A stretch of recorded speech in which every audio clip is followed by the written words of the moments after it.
All right, guys. So as a dog breeder, you're going to want to have different, medicines on standby just in case you run into a situation. So you're not paying out of pocket the vet for every little thing that you come across, especially very, very simple things that you could easily, like treat at home. So I did an episode on this a little while back, and based off of popular demand, we got so many requests for a follow-up video. So today we're going to be talking about more medicines and things that you would want to have as a dog breeder. So I'm going to pull some of the most important things I think off the shelf and go over them, why you should have them, as a dog owner or dog breeder. All right, stay tuned. You're not going to want to miss this episode of Breeders Hacks.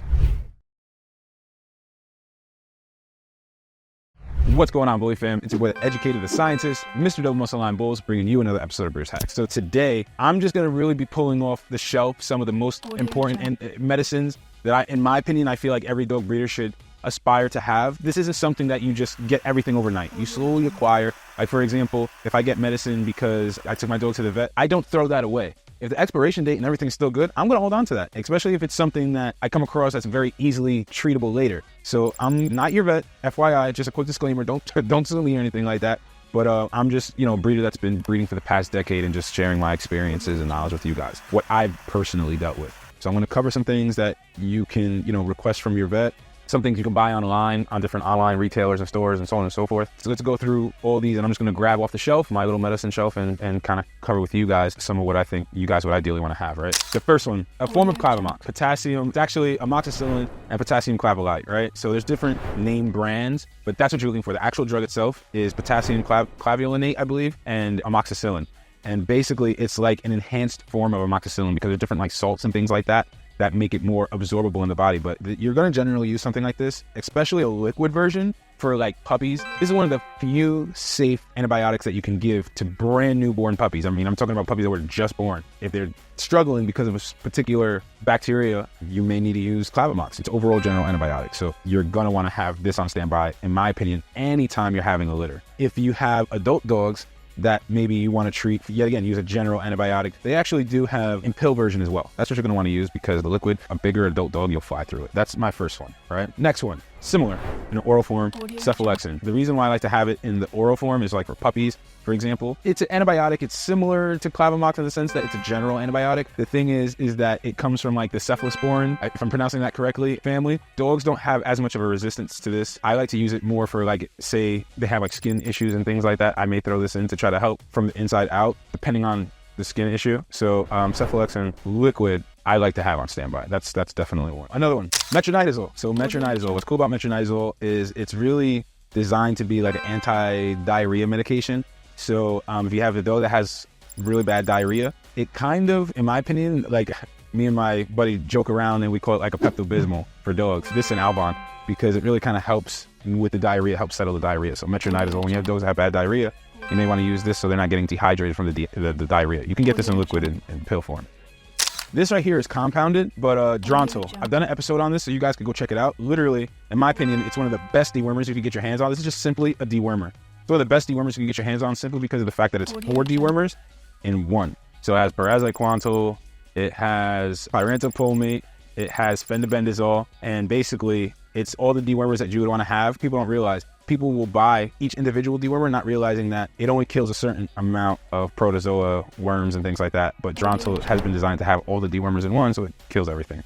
That's why I love Drontal. Here's just plain old amoxicillin and cephalexin tablets, similar to why you would use clavamox. Clavamox is an enhanced version of amoxicillin, and cephalexin oral. This is just a pill form, right? We just shot a video about this not too long ago. Secnidazole. Secnidazole is cool for like giardia. It's just, in my opinion, strongest thing you can use when it comes to dealing with giardia, especially with how giardia has become very resistant now towards the older traditional treatments. So just like the cold, just like the flu, it gets stronger. Got to start using some stronger stuff to get rid of it, but it works well, and it's not as frequent. You get like usually one tablet for a week, and then the next week give another tablet and you're done. Here's a cool one, azithromycin. We used to use clavamox all the time for puppies, newborn puppies that had like, I don't want to say newborn, but puppies that had upper respiratory infection. We found that, yet again, some of the upper respiratory infections were very gnarly and were a little resistant towards the clavamox. So what we started using was azithromycin, and it works really well at attacking upper respiratory infections in younger pups, and even older dogs too can use it for like things like kennel cough and stuff like that. And just in my experience, yet again, definitely everything I'm sharing, you consult with your vet, but just in my experience.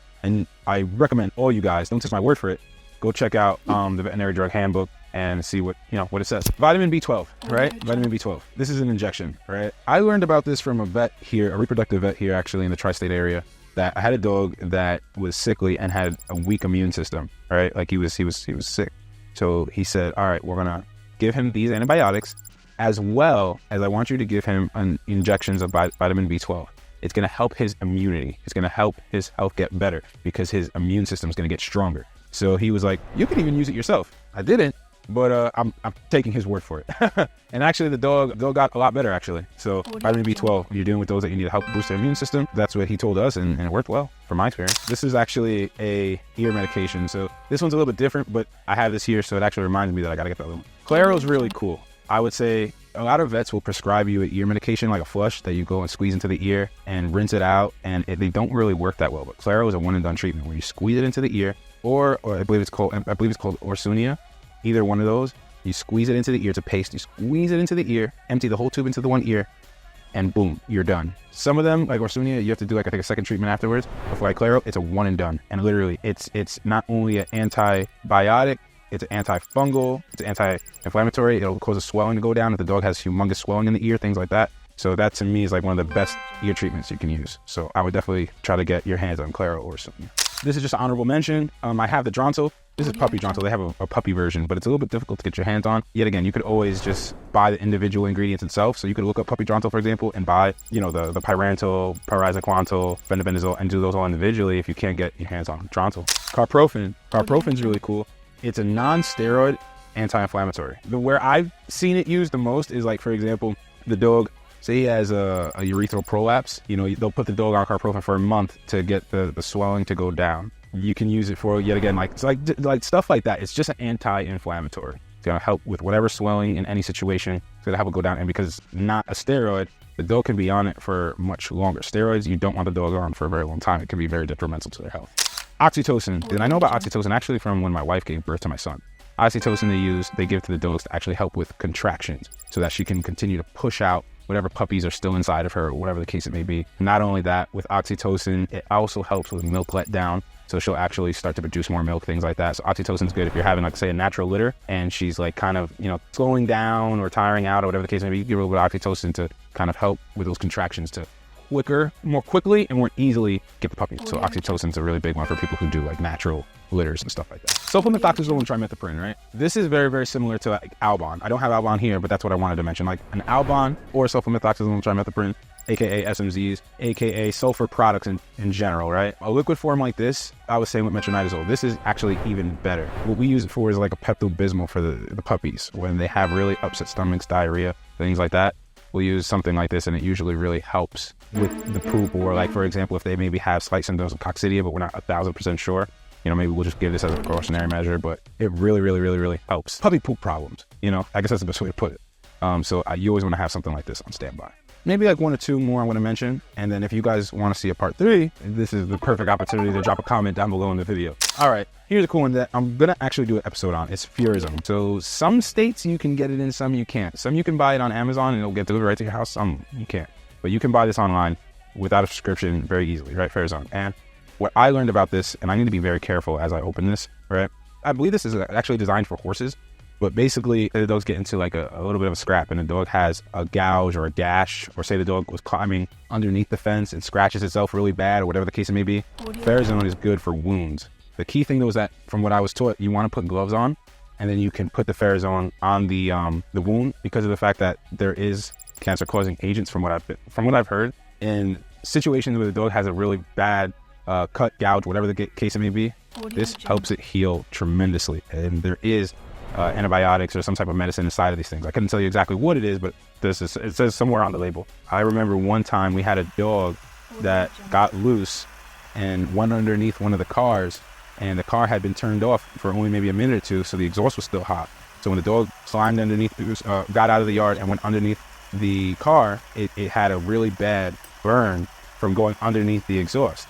So when we saw it, we put the Furazone on, and sure enough, it healed very, very, very quickly. So I think for wounds, you're always going to want to have something like Furazone, and you can get it over the counter. You don't have to get a prescription to get it, which is cool. I think, unless you're in California.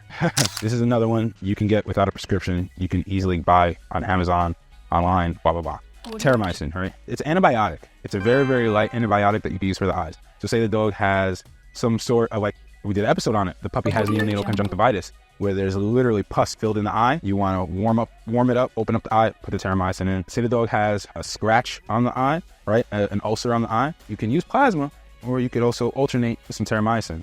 And anything that has to really do with the eye, this is an antibiotic. You could try putting it on the eye, seeing if it helps. So this is another antibiotic you can just literally buy off of Amazon. That's it for today. I just figured, hey, we just grab some random stuff and talk about it, because you guys like when I talk about the medicine. So anyway, guys, drop a comment down below. Have you had any experience with any of these medicines? Is there some medicines that maybe I missed that we should put in a part 3? Should we do a part 3? Are we done? I don't know. You let me know. Anyway, guys, I hope this information is helpful. I hope it's useful, and we'll see you guys on the next episode of Breeders' Hacks. All right.